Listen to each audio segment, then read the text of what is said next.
Behold, behold, a wonderful thing is going to come to this land.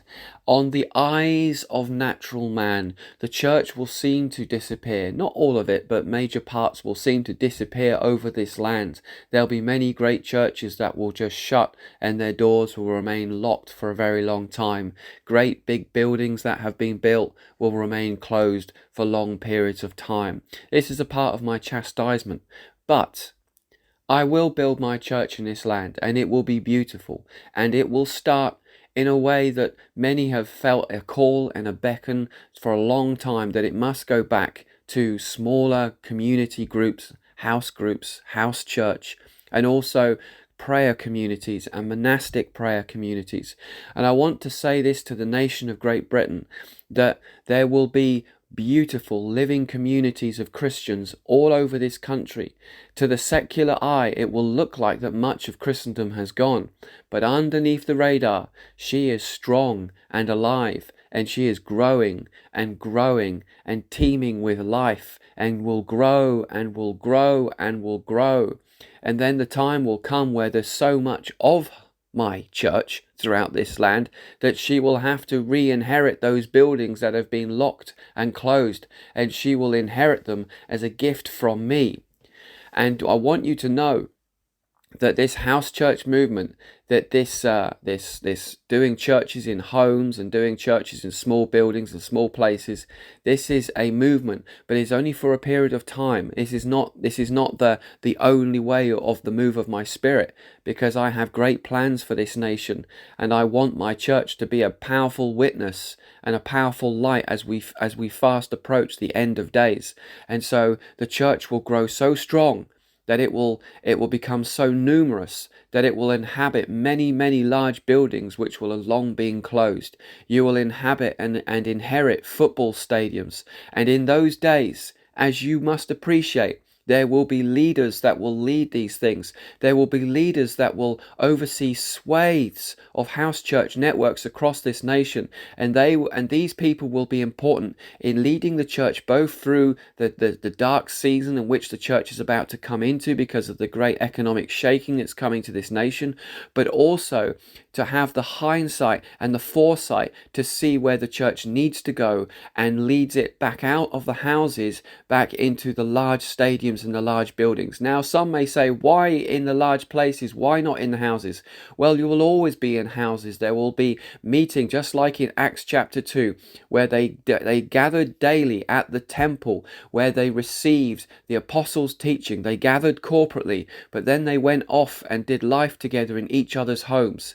But because the church has come out of house church and will come back into the big buildings, she will have changed culturally, in that she will understand that a major part of the Christian faith is in communion with one another and fellowship with one another. And so the whole culture, when the church reappears back in those big buildings, she won't be the church as she is today, which is the year 2022, because her whole culture will have shifted and will have changed, and she will be more fuller and more richer than she is currently, because there's a lot that the Western church doesn't understand about fellowship and doing life together, and this will become very quintessential ingredient in the church going forward.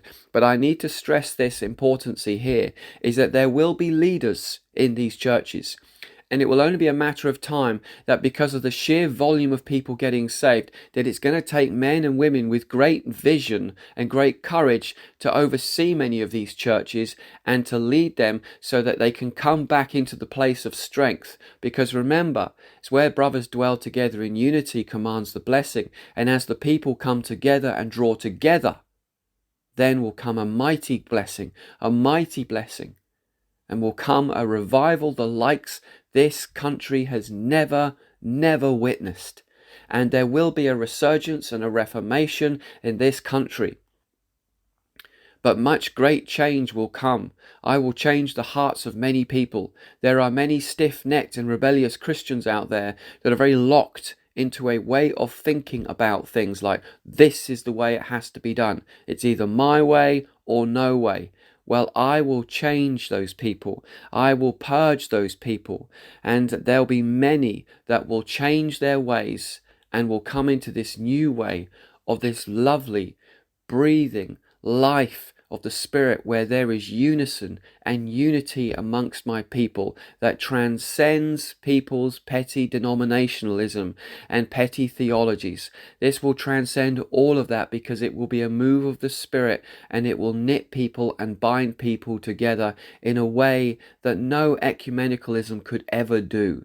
And this is something that you're going to see in this land. And another thing you're going to see in this land is the rise of monastic orders. What do I mean by this? There will be prayer communities that will rise up throughout this nation, but I'm also going to reinstitute classical monastic places in this nation. There will be monastic places where there are nuns, and monastic places where there are monks, and I will re-establish these ancient houses of prayer. Now, some of you will look on and scratch your head in perplexity at this, but you need to understand this is something that is pleasing to me. People that have given their lives to me and devoted their lives to me for one purpose only: to serve me in prayer and worship. That is a call. That is a life-giving call. It's truly surrendering and laying down their lives for my call. So as you see these things starting to come back and be resurrected, don't look at it, don't point the finger at it, but rejoice in it, because these are things that I'm going to do in this land, because these praying saints are essential for the church to be mobilized in the days ahead. And the church will come into a, like it was in days of old, a symbiotic relationship that houses of prayer and monastic communities and churches must all somehow work together through the unison of my Spirit, that the churches respect the houses of prayer and the monastic places, and that the monastic places and the houses of prayer understand that it's the church that is being missional and going out and doing that harvest. And we need all of them in the days in which we're coming into. You need all of them. I want to encourage you with these words, that you're going to see Christendom radically change over the face of this nation over the next 5 years. Everything that you know now will become but a wisp of smoke and a shadow.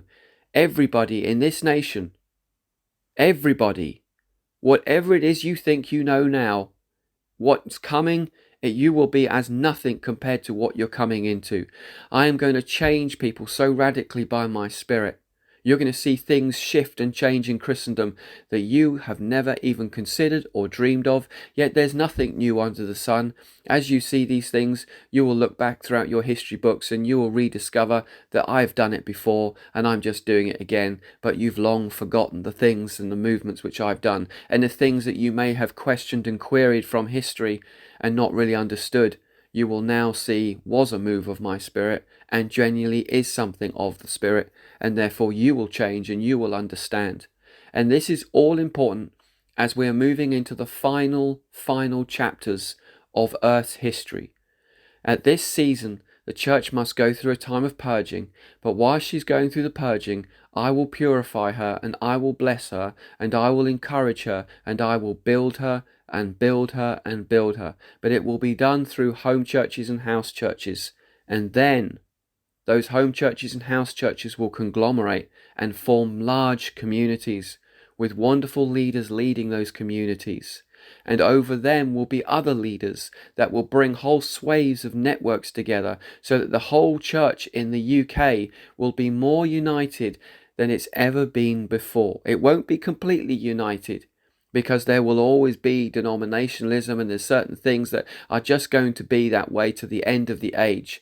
But you're going to see a unison and a unity in the church that has never been witnessed before, and it will be truly beautiful. And you will look back to these days and think, how did God ever get us to where we are now? How is it that things have changed? How is it that God has so changed my opinions and the way I think of things and the way I do things, and changed me? Well, these are blessed days that we're walking into. They are the worst of days, but they are the best of days. So chin up, church, remain strong, look up. Do not, I repeat, do not be like Peter, who looked at the storms and looked at the raging waves, because this tumultuous season that the church is now going to find herself in is going to be very difficult. You must not look at the terrible things that are going on in the news and be dragged down with fear by it. Yes, be aware of it, but don't be pulled down by it. Keep your attention and your focus on me, and you will walk this storm, and you will walk on water through these tumultuous waves.